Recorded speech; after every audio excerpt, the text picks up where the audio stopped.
So welcome you all. Uttarakhand budget 2024-25 में हम discuss करने वाले हैं किसके लिए। हमारा एग्जाम है 14 जुलाई। ठीक है, उसके लिए जो भी एग्जाम स्पेसिफिक क्वेश्चंस हैं उसको हम डिस्कस करते हैं। सबसे पहला है व्यय मीन्स एक्सपेंडिचर, प्राप्ति मीन्स रिसीप्ट। तो मोटा मोटा जो उत्तराखंड का बजट है वो है 89,000 करोड़। ठीक है, 88 पॉइंट कुछ है तो आपको 89,000 करोड़ इसको याद रखना है। ठीक है, अब देखिए revenue expenditure 55 plus capital expenditure 33, 55 आप 33 ऐड करेंगे तो 88 आएगा।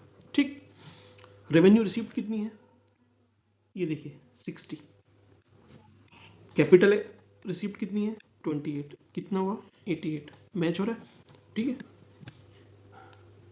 ये देखिए 88,597। तो मोटा मोटा लगभग 90,000 करोड़ में 1,000 कम कर दीजिए, 89,000 करोड़ का है, थोड़ा स्पेल में इशू आ रहा है। ठीक है, चलिए FRBM fiscal responsibility budget management act 2003 में ये एक्ट बना है। अभी जो इसमें मॉडिफिकेशन हुआ था तो वो NK सिंह कमेटी के द्वारा हुआ था। ठीक है, कुछ उन्होंने पैरामीटर्स इमरजेंसी केसेस के लिए बढ़ाए थे, थोड़ी लिबर्टी दी थी कोरोना को देखते हुए भी, तो वो काम का नहीं है। हमें देखना है कि उत्तराखंड का कितना है और पैरामीटर कितने हैं। ठीक है, पहला है रेवेन्यू डेफिसिट। रेवेन्यू डेफिसिट क्या होता है, जो हमने पहले देखा, revenue receipt minus revenue expenditure. ठीक, जो डेटा निकल के आएगा वो अपना है 1.20। ठीक, लगभग 4,337 करोड़ रुपए रेवेन्यू डेफिसिट है। कहाँ, उत्तराखंड में। परसेंटेज में 1.20, इतना ही याद रखना है आपको, ये ज़्यादा ज़रूरी है। ठीक, अगला जो फैक्ट है, important fact, most important fact, fiscal deficit. Fiscal deficit कितना है, राजकोषीय घाटा कितना है 2.39%। 2.39%, इसको याद रखना है। ठीक है, ये बजट का नहीं होता,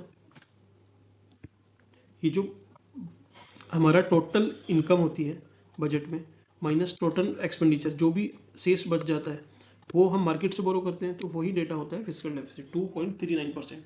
ठीक है, नेक्स्ट GSDP मीन्स डेब्ट टू GDP रेशियो। डेब्ट GDP रेशियो मतलब क्या है कि जितना स्टेट का GDP है उसके कितने परसेंट आप पे कर्ज होना चाहिए। तो मैक्सिमम लिमिट है 32.8। ठीक है, लेकिन है कितना उत्तराखंड का, तो 24.23, 24-23 याद रखना है। मोस्ट इंपॉर्टेंट है, एकदम रिलेवेंट है, एग्जाम में पूछेगा।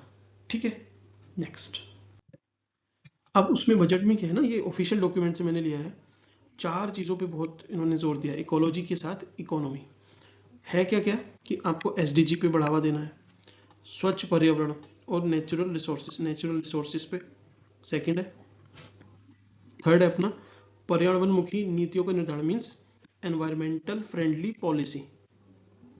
फोर्थ है स्थिति स्थापक पर्यावरण की सुनिश्चितीकरण मीन्स आपको जो एनवायरमेंट का स्टेटस क्यों है उसको मेंटेन रखना है। तो 4 चीज़ें, चारों को एज इट इज याद रख लेना, क्वेश्चन में पूछेगा इनमें से कौन कौन है, 1 2 3 4 हो सकता है आपको सिलेक्ट करने के लिए दे, या फिर पेयर 1 पेयर 2 पेयर 3 पेयर 4 कौन सा सही है पूछ सकते हैं, आपको याद रखना है।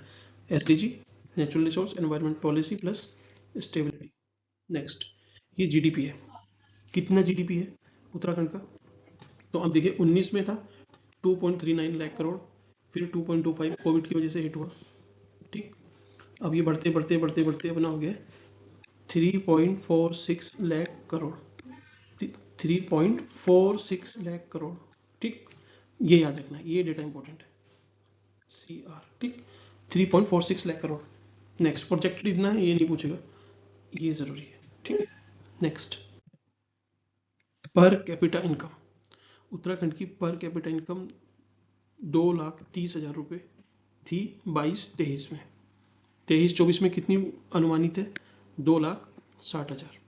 ठीक, नेशनल में कितनी है हमारी 2022 में 1,72,000, जिसको बढ़ा के लगभग ऐसा अनुमान है कि 1,85,000 करोड़, सॉरी 1,85,000 हो जाएगी। ठीक है, तो नेशनल लेवल पे बढ़ रही है लगभग 8%, स्टेट लेवल पे 12%। तो उत्तराखंड नेशनल एवरेज से अच्छा काम कर रहा है। थोड़ा सा देखना कि उत्तराखंड की हाईएस्ट और लोएस्ट कहाँ पे है। जो हाईएस्ट इनकम है किसकी है, हरिद्वार। याद रखना है आपको, कितनी, 3 लाख से ज़्यादा है। ठीक है, मोर देन 3 लाख है। और सबसे कम किसकी है? सबसे ज़्यादा कम है रुद्रप्रयाग, याद रखना है कितनी है, 93,000। ठीक, यहाँ पे इसको लिख देता हूँ, हरिद्वार 3 लाख से ज़्यादा की है और सबसे कम है रुद्रप्रयाग, ये कितनी है, 93,000 लगभग। ठीक, याद रखना है आपको। नेक्स्ट, वर्ष 2022-23 में 3,03,000 करोड़ का जो जीडीपी था बढ़ के 3,46,000 करोड़, ये जो पिछली स्लाइड में था अपना वही बात थोड़ा इन्होंने ग्राफ में दिखाया हुआ है। ठीक है, नेक्स्ट, ये जो गवर्नमेंट की स्कीम है इसको आपको थोड़ा सा ध्यान से देख के जाना है। जमरानी बांध परियोजना के लिए कुछ पैसे दिए हैं, ये जरूरी नहीं है, जरूरी है ये योजना। ठीक है, ये योजना है कहाँ पे?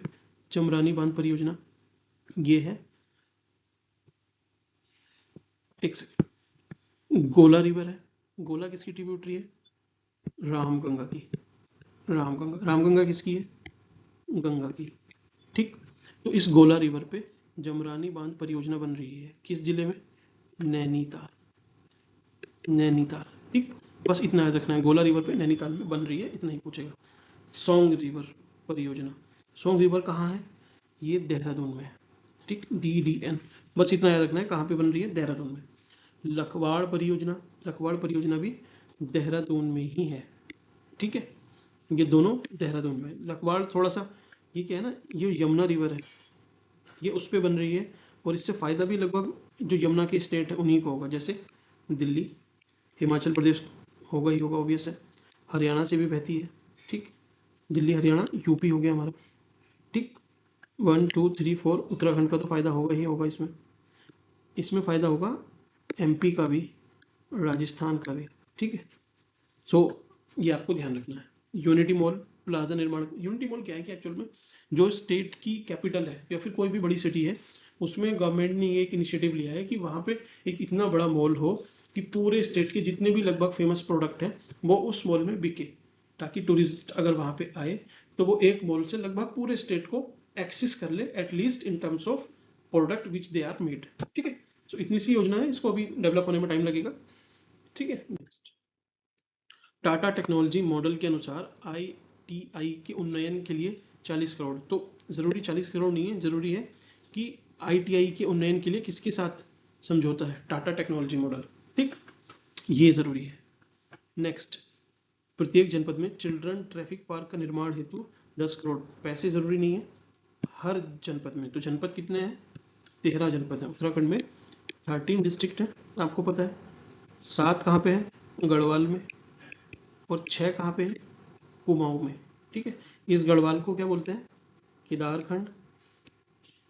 और कुमाऊं को क्या बोलते हैं? मानसखंड। मानसखंड के लिए मानस माला मिशन भी चल रहा है, जिसमें बहुत सारे मंदिर को कनेक्ट किया जा रहा है, वो आप देख लेना मेरी पहली वीडियोस में। ठीक है, शहरी के लिए कुछ नहीं, जनपद के थीम बेस्ड विज्ञान ये जरूरी नहीं है, TSDL जरूरी नहीं है, ये भी नहीं है।